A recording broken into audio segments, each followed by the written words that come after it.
हाँ, तो आज हम पढ़ेंगे student interference in thin veg shaped film. देखिए दो सरफेस दी हुई हैं OP एंड OQ, दो प्लेन ग्लास प्लेट हैं। O पॉइंट पे दोनों टच कर रही हैं। दोनों का जो एंगल यहाँ पर बन रहा है वो theta. This angle is called the angle of veg. तो दोनों के बीच में जो फिल्म बनती है उस फिल्म की थिकनेस मान लेते हैं म्यू। अगर हम एयर लेंगे तो म्यू की वैल्यू क्या हो जाएगी 1।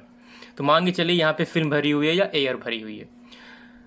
तो ये जो शेप बन रहा है देखिए, यहाँ पे फिल्म की थिकनेस पॉइंट O पे 0 है। जैसे जैसे आप बाहर बढ़ रहे हैं ये ऐसे बढ़ चले जा रहे हैं। यहाँ पे आप ऐसे अगर आप ऐसे आ रहे हैं, थिकनेस क्या हो रही है, धीरे धीरे बढ़ रही है। तो this shape is known as the wedge shaped film. ठीक है, चलिए ठीक है। तो देखिए लाइट यहाँ से आ रही है, लाइट का आधा पार्ट फिल्म के अपर पोर्शन से रिफ्लेक्ट होकर सीधा बच गया। रिमेनिंग पार्ट फिल्म के अंदर आया, फिल्म के लोअर सरफेस से रिफ्लेक्ट हुआ, बाहर निकल गया। ये दोनों पार्ट जो हैं, ये और ये लाइट इंटरफियर करते हैं, जिससे आपको फ्रिंजेस दिखाई देती हैं।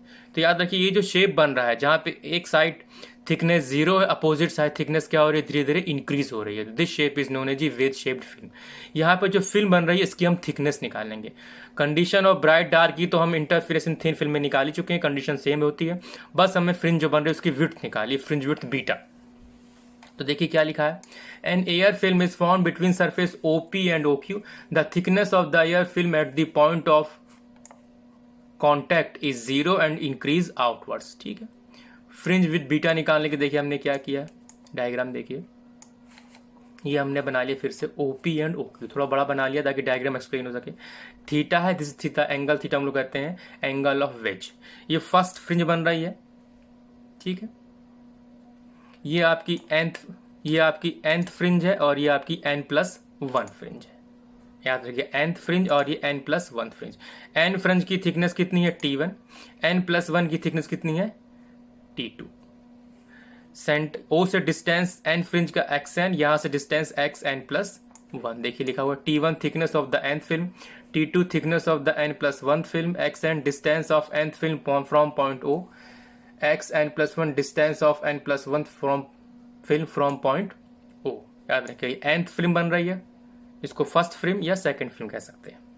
तो n के बाद जो बनेगी वो n+1, इसके बाद बनेगी तो n+2। तो हमने एग्जांपल के लिए n और n+1 ले लिया। n film thickness T1, n+1 film thickness T2, यहाँ से डिस्टेंस xn और यहाँ से डिस्टेंस xn+1। म्यू क्या है, refractive index of the film. चलिए, using the condition of dark fringes, 2 mu T cos r equal to n lambda. तो nth fringe की थिकनेस कितनी थी, T1 थी। तो 2 mu T1 equal to cos r equal to n lambda. आपको पता है नॉर्मल इंसिडेंस के लिए r की वैल्यू 0, तो 2 mu T1 equal to n lambda. क्योंकि जो लाइट नॉर्मली इंसिडेंट होती है, नॉर्मली रिफ्लेक्ट भी होती है, तो एंगल ऑफ रिफ्रैक्शन क्या होता है, 0 होता है।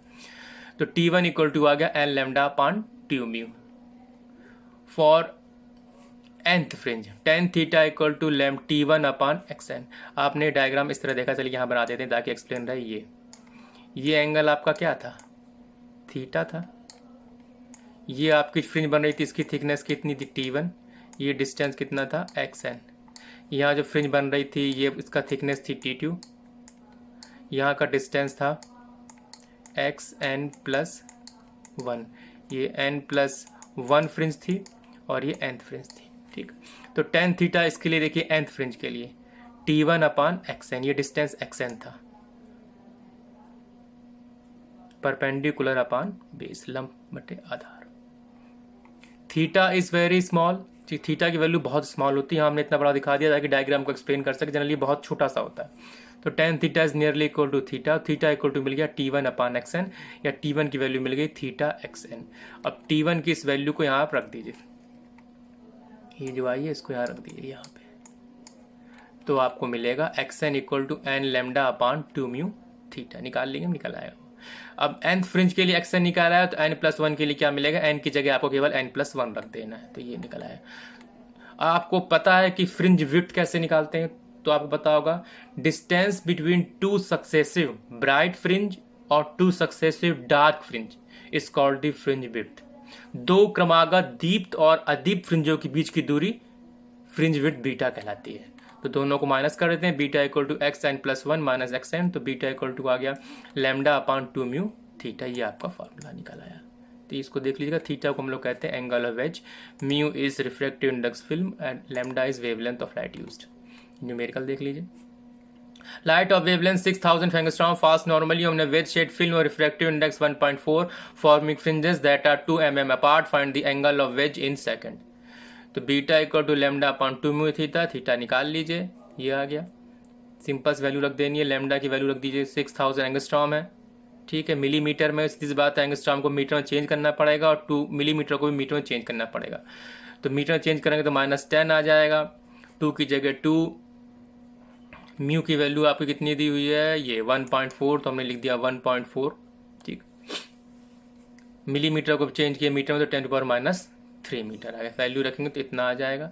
इसमें निकालना angle of wedge in second, तो 180 डिग्री बाई पाई से मल्टीप्लाई कर देना है, पाई की वैल्यू 3.14 रखनी है आपको, तो इतना आ जाएगा। फिर इसको सेकंड में निकालने के लिए 60 इंटू 60 कर देंगे तो 22.06 सेकंड आ जाएगा, ठीक है। एक फॉर्मूला ये है, देखिए, 2 plane glass surface in contact along one edge via thin wire. If 20 fringes are observed in sodium light of wavelength 5890 angstrom, what is the thickness of wire? तो इसमें ज़्यादा नहीं लगाना, सीधा देखिए इतना निकल आया। For dark fringes 2 mu t cos r equal to n lambda, for air 2t equal to n lambda, t equal to n lambda upon 2, तो t equal to इतना। देख लीजिए फॉर्मूला एकदम सिंपल सा है, कुछ करना नहीं है इसमें। आइए एक चीज़ और देख लेते हैं, आप पढ़ ही रहे हैं तो। Necessity of extender source, extender source की जरूरत हमें क्यों जरूरत पड़ी? देखिए ये थिन फिल्म बन रही है, रिफ्रैक्टिव इंडेक्स म्यू। अगर हम पॉइंट सोर्स यूज करते हैं तो देखिए लाइट ऐसे आ रही है, कुछ पार्ट फिल्म के अपर पोर्शन से गया, फिल्म के लोअर पोर्शन से गया, एक लाइट आई इसके, यहाँ रिफ्लेक्शन गया, यहाँ गया, ये गया, ये। तो अलग अलग पोर्शन, फिल्म के अलग अलग पोर्शन से रिफ्लेक्शन हो रहा है। तो हमको जो भी रिफ्लेक्शन के बाद जो फ्रिंजेस बन रही है, इंटरफेरेंस फ्रिंजेस बन रही हैं, उनको देखने के लिए हमें अपने आइस को हर जगह मूव कराना पड़ेगा। अगर यहाँ देखना है तो आइस को यहाँ लाना पड़ेगा, फिर आइस को यहाँ लाना पड़ेगा, फिर आइस को यू लगाना पड़ेगा, अगर हम पॉइंट सोर्स यूज़ करते हैं। देखिए रिफ्लेक्शन जो हो रहा है अलग अलग पॉइंट पे हो रहा है, तो फ्रिंजेस जो इंटरफेरेंस फ्रिंजेस बनेगी ब्राइट और डार्क, वो अलग अलग पॉइंट पे बनेगी। तो हर एक ही जगह कॉन्स्टेंट होकर हम सारी फ्रिंजेस को, ये सारे इंटरफेरेंस फिनोमेना को नहीं देख सकते हैं। सारी फ्रिंजेस को देखने के लिए हमें अलग अलग पॉइंट पे जाना पड़ेगा, तभी हम सारी फ्रिंजेस को देख सकते हैं, अगर सोर्स आपका पॉइंट सोर्स है।